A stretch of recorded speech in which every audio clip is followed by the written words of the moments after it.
बातचीत भी कर लेते हैं। विष्णुदेव साई जी जब मुख्यमंत्री बने तो किसी को हैरत नहीं हुई।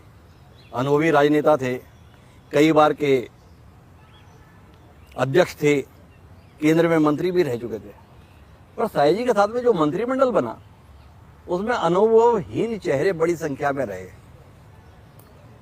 कितना मुश्किल जा रहा है सरकार चलाना इन नए चेहरों के साथ में विष्णुदेव साई जी को। एक साल का इसका भी तो तजुर्बा कुछ साझा कीजिए, कैसे चला रहे हैं आप? देखिए, हमारे मंत्रिमंडल में नए चेहरे बहुत हैं जो पहली बार विधायक भी बने हैं, लेकिन अनुभवहीन नहीं है जी।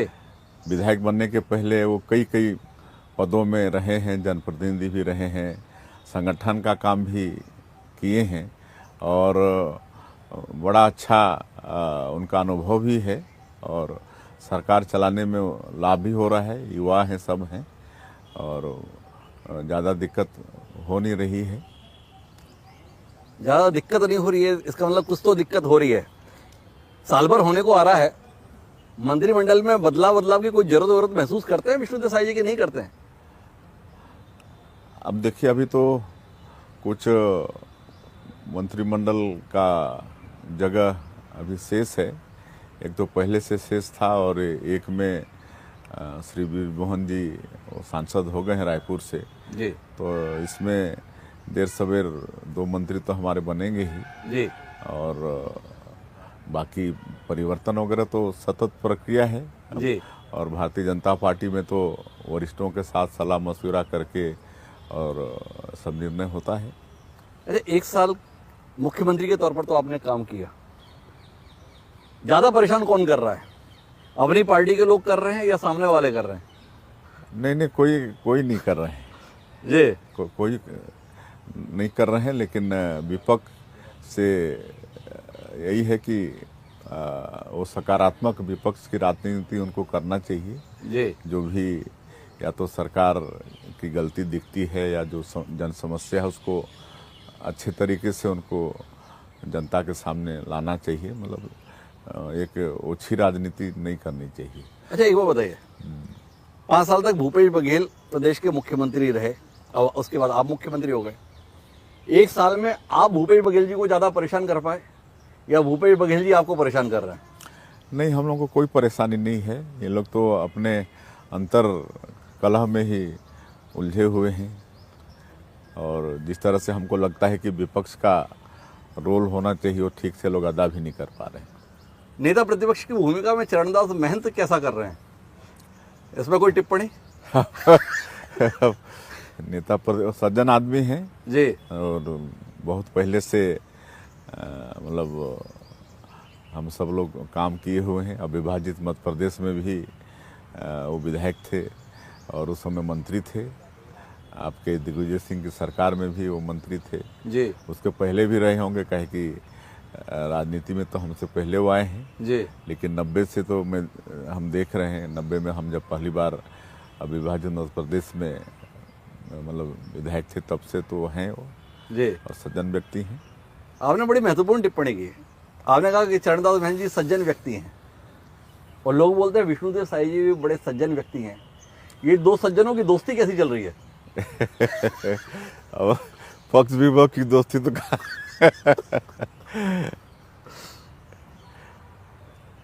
एक और विषय पर आपसे जानना है। जशपुर क्षेत्र को मुख्यमंत्री मिला, जशपुर का जिक्र आता है तो अमूमन छवि ये बनती है कि उपेक्षित क्षेत्र है, मुख्य धारा से दूर क्षेत्र है। तो जशपुर के विष्णुदेव साई को तो मुख्यमंत्री का पद मिल गया, पर विष्णुदेव साई के मुख्यमंत्री बनने से जशपुर इलाके को 1 साल में कुछ मिला? बहुत कुछ मिला है जी। हाँ, वैसे तो मतलब पहले जब छत्तीसगढ़ नहीं बना था तो पूरा छत्तीसगढ़ ही उपेक्षित था। मध्य प्रदेश में कांग्रेस को काफ़ी समर्थन मिलता था छत्तीसगढ़ से, लेकिन उस हिसाब से यहाँ सरकार तत्कालीन सरकार की निगाह नहीं जाती थी और इसी निमित्त श्रद्धेय अटल बिहारी वाजपेयी जी ने अलग राज्य बनाकर दिया, छत्तीसगढ़ निर्माण बनाकर दिया और तब से 15 साल भारतीय जनता पार्टी की सरकार रही। उस समय भी चहुमुखी विकास हुआ छत्तीसगढ़ में। नहीं तो पहले तो विशेषकर वनवासी क्षेत्रों में बच्चे उपवास होते थे, खाने को कुछ मिलता नहीं था, मर भी जाते थे भूख से। कई घटना ऐसी पहले थी, लेकिन जब हम लोग की सरकार आई और सस्ते अनाज का जो प्रोग्राम पीडीएस जो व्यवस्था यहाँ पर लागू डॉक्टर रमन सिंह जी ने किया, जिसके कारण वो चाउर वाले बाबा के नाम से विख्यात भी हुए जी। तो तब से भूख नाम की चीज़ यहाँ पर है नहीं। और हमारा जो जसपुर क्षेत्र है वहाँ तो पीवीटी जी के लोग, कोरवा बिरहोर लोग, ये सब भी रहते हैं। और भारतीय जनता पार्टी की सरकार आने के बाद काफ़ी उस क्षेत्र का विकास हुआ है। और आज माननीय प्रधानमंत्री जी ऐसे आदिवासी क्षेत्रों के लिए, पीवीटी जी लोगों के लिए पीएम जनमन योजना, आपके लिए भी जो भी योजना है, प्रधानमंत्री आवास योजना है, घर घर बिजली पानी पहुंचाने का, राशन कार्ड, आयुष्मान कार्ड, ये सब का लाभ मिल रहा है। और अभी सरकार में आने के बाद भी जसपुर में वहाँ हॉस्पिटल बड़ा हम लोग सोच रहे हैं, उसकी भी स्वीकृति हो गई है। 220 बेड की हॉस्पिटल की स्वीकृति हो गई है। बिजली के क्षेत्र में 400 मेगावाट का वहाँ पर संयंत्र स्थापित हो रहा है। तो ये सब विकास के काम जसपुर में हो रहे हैं। उस क्षेत्र में आर्चरी का बड़ा स्कोप है जी। तो आने वाले समय में उसका भी एकेडमी वगैरह वहाँ पर हो रहा है। तो ये सब जितना भी सड़क, आपका पुल पुलिया, नदी नालों से भी जिला घिरा हुआ है, तो सारे वो विकास के काम अब शुरू हो गए हैं वहाँ पर। तो अब अपन आखिरी दौर की बातचीत पे आते हैं। सरकार को लेकर बात हो गई, संगठन को लेकर भी अपन ने थोड़ी राजनीतिक बातचीत कर ली। जी। थोड़ी सी बातचीत विष्णुदेव साई जी के संदर्भ में, खुद की जिंदगी कितनी बदल गई मुख्यमंत्री बनने के बाद? अपने कितने दूर हो गए, दूर वाले कितने नजदीक आ गए, कुछ बदलाव आया क्या? देखिए, बदलाव तो काफ़ी आ गया जी। वैसे तो 30 साल से ऊपर की अपनी राजनीतिक यात्रा है जी। तो पहले विधायक सांसद के रूप में थोड़ा मतलब दायित्व कम था, लेकिन एक प्रदेश का मुख्यमंत्री ये बहुत बड़ी बात है। तो इसमें समय भी ज़्यादा देना पड़ता है, मेहनत भी ज़्यादा करना पड़ता है। तो कई कई दिन तक घर परिवार वालों से बात भी नहीं हो पाती है जी। लेकिन खुशी होती है, जनता के दुख दर्द उनके आंसू अगर पहुंच पाते हैं, किसी ज़रूरतमंद का ज़रूरत पूरा कर पाते हैं तो उससे बड़ी खुशी होती है, अच्छा लगता है। नींद उड़ी रहती है या नींद आती है? आती है काम करते करते इतना थक जाते हैं कि नींद तो आ ही जाती है। आपने बताया कि घर वालों से बात भी कई कई दिन तक नहीं हो पाती है, तो पत्नी के साथ में संबंध कैसे हैं? इस मुख्यमंत्री पद ने विष्णुदेव साय के दाम्पत्य जीवन को कितना प्रभावित किया है? कितना सहयोग मिल रहा है या कितनी नाराजगी का सामना करना पड़ता है विष्णुदेव साय जी को? नहीं, देखिए, वैसे तो हमारा परिवार शुरू से राजनीतिक रहा है जी। राजनीति के लिए कोई नया परिवार नहीं है जी। हमारे दादा स्वर्गीय सरदार बुद्धनाथ साय, वो भी विधायक थे, नॉमिनेट विधायक थे जी। 47 में। और उसके बाद हमारे एक और बड़े पिताजी, वो विधायक थे 77 में, रायगढ़ से सांसद थे, मोरारजी भाई की सरकार में केंद्रीय राज्य मंत्री थे। हमारे एक बड़े पिताजी स्वर्गीय श्री केदारनाथ साय जी, वो विधायक थे। हमारा एक भाई रोहित कुमार साय, वो विधायक था। फिर लगातार हम इधर विधायक सांसद हैं, तो राजनीति के लिए हमारा परिवार पुराना है जी। तो उस हिसाब से एक तरह से परिवार के लिए नई कोई बात नहीं है। तो पत्नी का बहुत सहयोग मिलता है जी। वो तो शुरू से ही आया जाया करती थी सामाजिक कार्यक्रमों में, धार्मिक कार्यक्रमों में। अब जब मुख्यमंत्री के दायित्व में है तो और ज़्यादा वो संभाल रही है। जितने भी सामाजिक और आपके कोई मांगलिक कार्यक्रम होते हैं क्षेत्र में तो सब वो संभालती है। आपने बहुत कम उम्र में पिता को खो दिया जी। माँ ने बड़ा दायित्व निभाया जी। वो माँ अभी भी आपके साथ में है जी। अपने बेटे को मुख्यमंत्री बना देख जी। माँ की अनुभूति कैसी रहती है? मुख्यमंत्री निवास में आने का कितना मन करता है उनका? खुश रहती हैं और वो बोलती हैं कि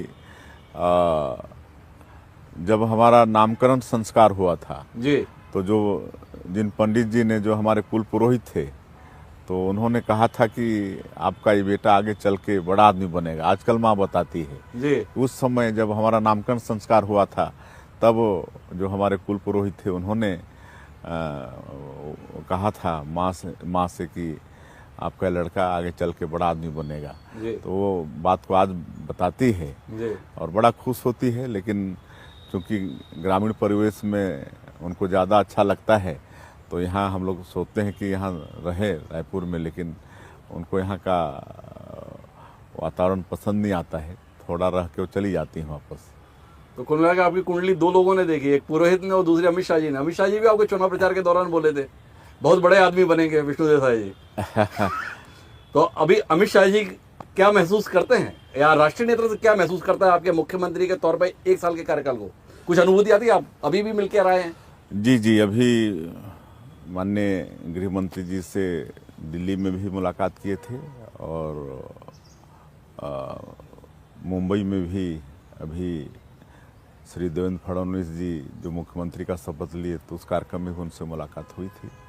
माननीय प्रधानमंत्री जी से भी मुलाकात, आशीर्वाद लेते रहते हैं, तो सबसे मार्गदर्शन लेते रहते हैं। जी नहीं, आप तो मार्गदर्शन लेते हैं, वो लोग कितने संतुष्ट आपको दिखाई देते हैं जिस दायित्व को उन्होंने आपको सौंपा, जिन उम्मीदों से आप इस जगह पर बैठे, आपको क्या फील आता है?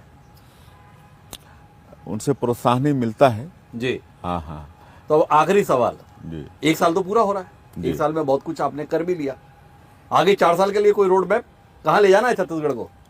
बिल्कुल, उसके लिए विजन डॉक्यूमेंट हम लोगों ने तैयार किया है। जिस तरह से माननीय प्रधानमंत्री जी का संकल्प है कि वर्ष 2047 तक इस देश को विकसित भारत के रूप में खड़ा करना है, तो हम लोगों ने भी विकसित छत्तीसगढ़ का सपना देखा है और एक विजन डॉक्यूमेंट हम लोग तैयार किए हैं और वो भी बहुत प्रदेश के सभी वर्गों के साथ बैठ के सलाह मशवरा करके विजन डॉक्यूमेंट तैयार किए हैं। आने वाले समय में उसको भी जनता के सामने में रखेंगे और छत्तीसगढ़ में खुशहाली हो, यहाँ शांति हो, इसका पूरा प्रयास होगा और हर क्षेत्र में विकास हो, हर वर्ग का विकास हो, इसकी चिंता सरकार करेगी। तो मुख्यमंत्री जी, हमने तमाम मुद्दों पर आपसे बातचीत की आज। अब आखिरी मुद्दे पर आपको सीधे बात करनी है छत्तीसगढ़ की जनता से। 1 साल बतौर मुख्यमंत्री पूरा करने पर कुछ कहना चाहेंगे आप जनता से?